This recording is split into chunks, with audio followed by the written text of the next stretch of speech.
Are you ready? அனைவருக்கும் வணக்கம். மீண்டும் ஒரு முக்கிய செய்தி.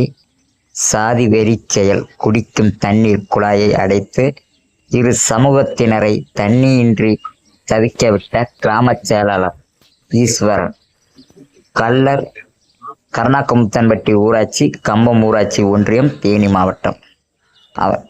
இந்த இடத்துல தேனி மாவட்டத்தில் இந்த நற்செயல் நடந்திருக்கு.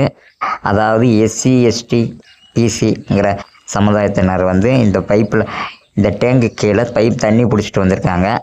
அதை இந்த தண்ணி எடுத்து வர்றவங்க தண்ணி பிடிக்கக்கூடாது அப்படிங்கிறது காரணத்துக்காக அதை அடைச்சிருக்காங்க. அது ஏன் எதுக்கு கேட்டதுக்கு எந்த பதிலும் சொல்லாமல் நாங்கள் அடைக்கத்தையும் செய்வோம், எங்களை கேள்வி கேட்கக்கூடாது அப்படிங்கிற மாதிரி வந்திருக்காங்க.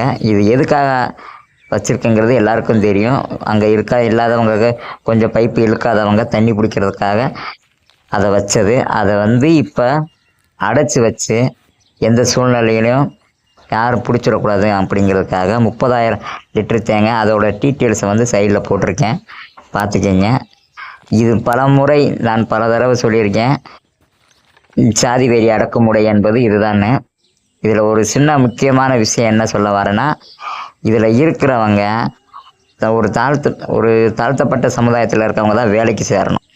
இந்த ஈஸ்வரன் கள்ளர் சமுதாயத்தை சேர்ந்தவர் கிராம செயலாளர் ஒரு தனிப்பட்ட அவருக்கு ஏற்ற மாதிரி அடியாளுகளையும் மோசமானவங்களுமாக அந்த ஒரு நார்மலானவங்களை இல்லாமல் தாட்டிக்காரவங்களையுமா போட்டு இந்த வேலை பண்ணிட்டு வராப்புல.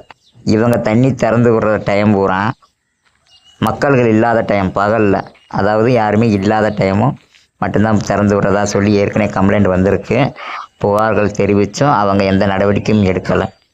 இந்த வீடியோ எதுக்காகனா, தயவு செய்து இந்த பைப்பை திறந்து விட்டு அதை மறுபடியும் மக்களை தண்ணி பிடிக்க வைக்குமாறு தாழ்மையுடன் கேட்டுக்கொள்கிறேன். இந்த 48 மணி நேரத்தில் இந்த பைப்பு திறக்க இல்லை என்றால் தண்ணி திறந்து விடுபவர்கள் புகைப்படத்துடன் மீண்டும் ஒரு வீடியோ தரமாக என்ன காரணம் என்பதை தெளிவுபடுத்தி ஒரு வீடியோ போடப்படும்.